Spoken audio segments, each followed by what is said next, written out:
नमस्कार दोस्तों, हमारे YouTube चैनल के इस नए एक्सप्लेनर में आप सभी का स्वागत है। अगर चैनल पर पहली बार आए हैं तो आगे बढ़ने से पहले वो सब्सक्राइब बटन जरूर दबा लें, क्योंकि यहाँ हम ऐसे कॉम्प्लेक्स फाइनेंशियल टॉपिक्स को बिल्कुल आसान और इंटरेस्टिंग बनाते हैं। तो चलिए बिना किसी देरी के सीधे आज के टॉपिक पर चलते हैं। एक ऐसी कंपनी जो हर इंडियन घर के बाथरूम में मिलती है, क्या सेरा स्टॉक आपके पोर्टफोलियो में होनी चाहिए? आज हम एग्जैक्टली इसी पॉइंट पर फोकस करने वाले हैं। ये एक ऐसा ब्रांड है जो हम रोज देखते हैं, पर क्या स्टॉक मार्केट में इसमें इन्वेस्ट करना बनता है? Let's find out. आज के इस एक्सप्लेनर का रोड मैप बहुत ही क्लियर होने वाला है।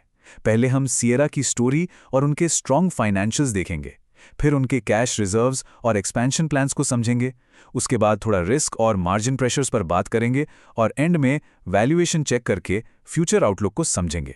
तो शुरुआत करते हैं पहले पॉइंट से, यानी सिएरा की स्टोरी से। देखते हैं कि ये ब्रांड आखिर बना कैसे। इस कंपनी की रूट्स काफ़ी डीप हैं। 1980 में अहमदाबाद, गुजरात से इनकी शुरुआत हुई थी। आज के टाइम पर यह company toilets, wash basins, faucets यानी नलके और टाइल्स बनाने के बिजनेस में एक बहुत बड़ा नाम है। इनके ब्रांड्स की बात करें तो प्रीमियम सेगमेंट के लिए इनके पास सेनेटर और सेरा लक्स जैसे नाम हैं, जबकि मास मार्केट में इनका मेन ब्रांड सेरा अपनी जबरदस्त पकड़ बनाए हुए है। एकदम सॉलिड फाउंडेशन है इनकी। अब सीधे चलते हैं इनके स्ट्रॉन्ग फाइनेंशियल परफॉर्मेंस पर। देखते हैं कि हाल ही में इनकी टॉप लाइन ग्रोथ और इस स्टॉक का बुल केस आखिर कैसा लग रहा है। इनका स्केल अब सच में बहुत मैसिव हो चुका है। फाइनेंशियल ईयर 2026 के फोर्थ क्वार्टर में कंपनी ने 644 करोड़ रुपीस का हेवी रेवेन्यू जनरेट किया। मतलब सोचने वाली बात है, जो चीजें हम रोजमर्रा की जिंदगी में देखते हैं वो वॉल स्ट्रीट के इतने बड़े नंबर्स में कैसे ट्रांसफॉर्म हो रही हैं, राइट? ये देखना सच में अमेजिंग है। और सबसे कमाल की बात यह है कि ये रेवेन्यू जंप सिर्फ प्राइस इंक्रीज का नतीजा नहीं है। कंपनी ने ईयर ऑन ईयर 11.4% की solid double digit revenue growth hit की है, और इसके पीछे रिटेल और प्रोजेक्ट सेक्टर में आई स्ट्रॉन्ग वॉल्यूम डिमांड का बड़ा हाथ है। अगर पूरे FY26 की बात करें तो इनका टोटल रेवेन्यू 20,501 मिलियन रुपीस तक पहुंच गया, जो एग्जैक्टली 7% की ग्रोथ दिखाता है। ये क्लियरली बता रहा है कि डिमांड में एक जबरदस्त रिकवरी आई है। चलिए अब देखते हैं कि ये नंबर्स इनकी बैलेंस शीट की कोर स्ट्रेंथ के साथ कैसे जुड़ते हैं, क्योंकि लॉन्ग टर्म गेम में सिर्फ सेल्स नहीं, फाइनेंशियल स्टेबिलिटी भी मैटर करती है। 853 करोड़ रुपए, ये कोई छोटा अमाउंट नहीं है।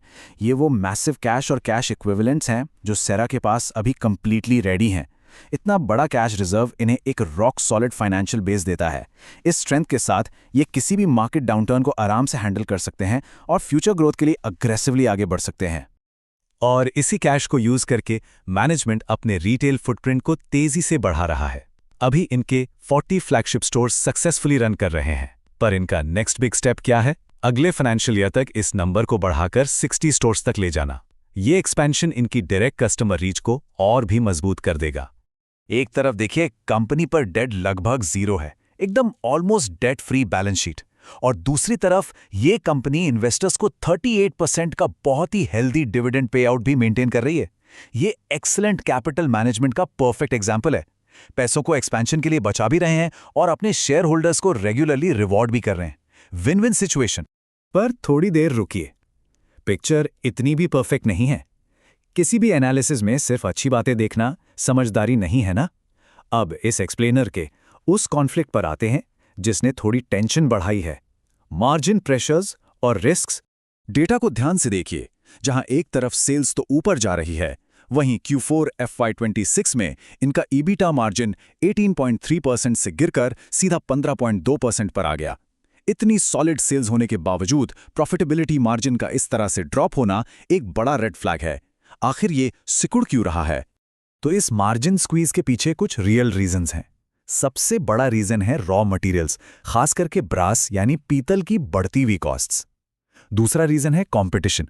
मार्केट शेयर बनाए रखने के लिए इनको अपने डिस्ट्रीब्यूटर्स को हायर ट्रेड डिस्काउंट्स देने पड़े, और इन्हीं सब का नतीजा ये निकला कि इस क्वार्टर का प्रॉफिट आफ्टर टैक्स यानी PAT 86 करोड़ रुपए से ड्रॉप होकर 77 करोड़ रुपए रह गया। अब सबसे बड़ा सवाल, सेल्स बढ़ रही है, मार्जिन गिर रहा है, तो क्या इस स्टॉक के लिए इतना प्रीमियम प्राइस पे करना ठीक है? आइए इस वैल्यूएशन डिबेट को क्लियर करते हैं। मार्केट की हाइप से हटकर अगर हम हार्ड डेटा पर फोकस करें तो अल्फा स्प्रेड की इंट्रिंसिक वैल्यू एनालिसिस एक क्लियर पिक्चर दिखाती है। उनके अकॉर्डिंग 5096 से 5782 रुपीस के इन करंट लेवल्स पर यह स्टॉक अपनी रियल वैल्यू से लगभग 13% से 23% तक ओवर वैल्यूड लग रहा है। इन सिंपल वर्ड्स, मार्केट ने फ्यूचर की काफी सारी गुड न्यूज पहले ही इस प्राइस में ऐड कर दी है।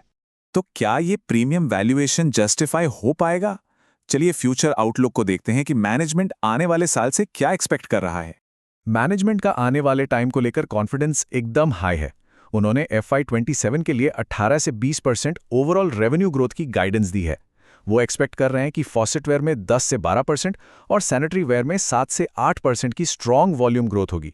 अगर ये सब इनके प्लान के हिसाब से हुआ तो प्रॉफिटेबिलिटी वापस बाउंस बैक कर सकती है। यहाँ एक और मस्त अपॉर्चुनिटी बन रही है। गुजरात के मोरबी में जो अनऑर्गेनाइज सेक्टर है, वहाँ सप्लाई डिसरप्शंस चल रही हैं। अब क्योंकि सीरा अपनी मैक्सिमम मैन्युफैक्चरिंग खुद इन हाउस करता है, वो इन छोटी कंपनीज के सप्लाई गैप्स का पूरा फायदा उठाकर उनका मार्केट शेयर कैप्चर कर सकते हैं। ये इनके ग्रोथ इंजन के लिए एक बहुत बड़ा कैटलिस्ट हो सकता है। सीरा एक स्ट्रॉन्ग ब्रांड है, कैश रिच है, डेट फ्री है, लेकिन करंट वैल्यूएशंस में एंट्री से पहले मार्जिन ऑफ सेफ्टी जरूर देखें।